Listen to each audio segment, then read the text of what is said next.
Christmas Eve in New York City is supposed to be a time of miracles, snow-dusted streets and warmth. But in 1998, Squaresoft turned it into a theater of biological horrors. Parasite Eve arrived at the height of PlayStation era, landing like a strange, beautiful meteor between the fantasy of Final Fantasy VII and the survival terror of Resident Evil. It was not quite an RPG and not quite a horror game, marketing itself as the world's first cinematic RPG. Yet, for all its polish, it remains one of the most unsettling experiences in gaming history, suggesting that the monster isn't lurking in the closet, but living inside your own blood.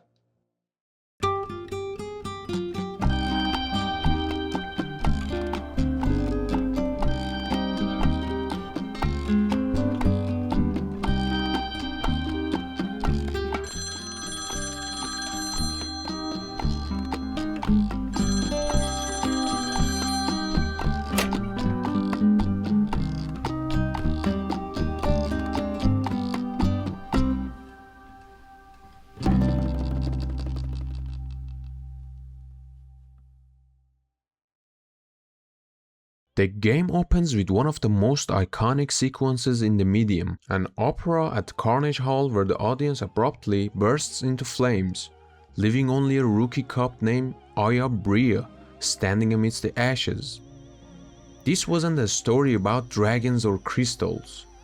It was a story about cellular biology gone wrong, a sci-fi thriller that traded magic spells for mitochondrial energy. It challenged players to look at their own bodies with suspicion, weaving a narrative where humanity wasn't the pinnacle of evolution, but merely a temporary host. Tonight, we dissect the DNA of Parasite Eve, a game that dared to ask what happens when our own cells decide they don't need us anymore. Before it was a PlayStation blockbuster, Parasite Eve was a phenomenon in Japanese literature. Born from the mind of pharmacologist turned novelist Hideaki Sena. His 1995 novel was a dense scientific horror story that explored the endosymbiotic theory, the real scientific fact that the mitochondria in our cells have their own separate DNA. Sena posited a terrifying what-if scenario. What if those mitochondria were just biding their time, waiting to coordinate a revolt and take over the host organism?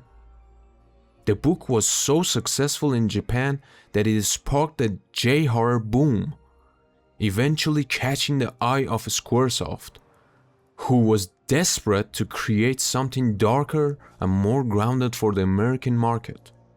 While most licensed games are direct adaptations, Squaresoft made the bold decision to make the video game a canonical sequel to the novel, taking place years later in a different country.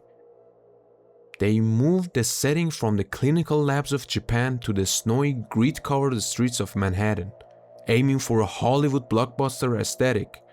This wasn't just a business move. It was a declaration of intent to merge Japanese design philosophy with American cinematic scope. The result was a trans-Pacific hybrid, a game that felt distinctly Japanese in its systems, but undeniably Western in its atmosphere and pacing. The development of Parasite Eve was as experimental as the science it depicted, representing the first major production by Square USA. Instead of keeping the team locked away in Tokyo, Square moved key talents, including Final Fantasy creator Hironobu Sakaguchi, to a new studio in Honolulu, Hawaii. They wanted the team to be immersed in a Western environment, hiring American staff to work alongside Japanese veterans to ensure the depiction of New York City felt authentic rather than a caricature. This culture clash of development styles resulted in a game that felt unlike anything else in the library, possessing a grit and realism that the high fantasy teams in Tokyo rarely achieved. Technically, the game was a powerhouse, pushing the PlayStation to its absolute limit with pre-rendered backgrounds that were practically photorealistic for the time. But the true soul of the game came from composer Yoko Shimomura, who departed from traditional orchestral scores to create a soundscape of inorganic electronica. Her soundtrack, mixing opera vocals with heavy synthesized beats, perfectly captured the game's theme of ancient biology, clashing with modern city life. It is widely considered one of the greatest soundtracks of the 32-bit era, creating a mood of sophisticated dread that lingers long after the console is turned off.